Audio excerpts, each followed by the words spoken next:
लाडकी बहीण योजनेबाबत सरकारचा मोठा निर्णय. नियम मोडणाऱ्यांवर थेट कारवाई होणार.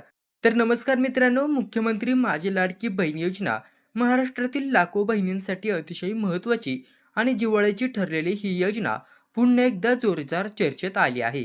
पण यावेळी बातमी फक्त खात्यात पैसे येण्याबद्दलच नाही, तर नियम धाब्यावर बसवून लाभ घेणाऱ्यांवर होणाऱ्या कडक कारवाईबद्दल आहे.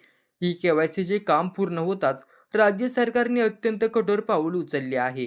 जे अपात्र लोकांनी, पुरुषांनी आणि सरकारी कर्मचाऱ्यांनी नियमबाह्य पद्धतीने या योजनेचा गैरफायदा घेतला आहे, त्यांच्यावर आता सरकार थेट कारवाई होणार आहे. आता कोणाचे 1500 रुपयांचे हप्ते बंद होणार, अपात्र लाभार्थ्यांवर काय कारवाई होणार, जाणून घेऊया संपूर्ण माहिती आजच्या व्हिडिओमध्ये. व्हिडिओ स्किप न करता पूर्ण बघा आणि चॅनलला सबस्क्राईब करा. लाडकी बहीण योजना सुरू झाल्यानंतर राज्यभरातून लाखो अर्जांचा पाऊस पडला. गरजू आणि पात्र महिलांपर्यंत थेट आर्थिक मदत पोहोचवणे हाच योजनेचा मुख्य उद्देश होता. मात्र जसे डेटाची आणि ई-केवायसीची सखोल पडताळणी सुरू झाली, तशी काही धक्कादायक माहिती समोर येऊ लागली. अनेक ठिकाणी बोगस अर्ज दाखल झाले, काहींनी चुकीची कागदपत्रे जोडली, तर काहींनी स्वच्छ वार्षिक उत्पन्न लपवून किंवा निकषात न बसता या योजनेचा लाभ घेतला. सर्वात धक्कादायक बाब म्हणजे महिलांच्या असणाऱ्या या योजनेत अनेक पुरुषांनी देखील अर्ज करून खात्यात पैसे मिळवले, तर काही उच्च उत्पन्न गटातील आणि सरकारी कर्मचाऱ्यांनी देखील यात डल्ला मारल्याचं उघडकीस आलं. आता ही बाब निदर्शनास येताच राज्य सरकारने तात्काळ ई-केवायसी आणि फिल्टरिंग मोहीम तीव्र केली आहे.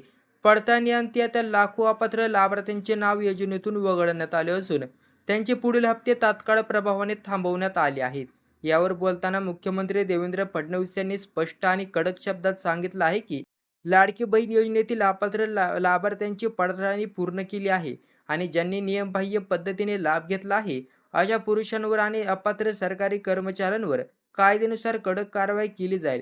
मात्र ज्या खऱ्या आणि पात्र लाडक्या बहिणी आहेत, त्यांना सरकार सत्तेत असेपर्यंत या योजनेचा लाभ अखंडपणे आणि नियमितपणे मिळतच राहील. म्हणजे ज्या महिला खरोखरच पात्र आहेत, त्यांना अजिबात घाबरण्याचं कारण नाही. त्यांचे 1500 रुपये सुरक्षित आहेत. जर तुम्ही पात्र असाल तर तुमचे ई-केवायसी वेळेत आणि माहितीपूर्वसह असल्याची खात्री करा. अर्ज करताना दिलेली बँक खात्याची माहिती व आधार लिंकिंग सक्रिय ठेवा. कोणतीही चुकीची किंवा खोटी कागदपत्रे अपलोड केली असल्यास तात्काळ ती दुरुस्त करून घ्या. मित्रांनो, अपात्र लोकांवर होणाऱ्या या कारवाईबद्दल आणि महिलांना अखंड लाभ देण्याच्या सरकारच्या निर्णयाबद्दल तुमचे काय मत आहे, कमेंट्स बॉक्समध्ये नक्की कळवा. आणि हा व्हिडिओ अत्यंत महत्त्वाचा आहे, त्यामुळे तुमच्या सर्व नातेवाईक आणि लाडक्या बहिणींपर्यंत नक्की शेअर करा. तर योजनेच्या अशाच ताज्या, अचूक आणि सत्य बातम्या सर्वात आधी पाहण्यासाठी आपल्या यूट्यूब चॅनलच्या पेजला आता सबस्क्राईब करा आणि बेल आयकॉन प्रेस करा. धन्यवाद.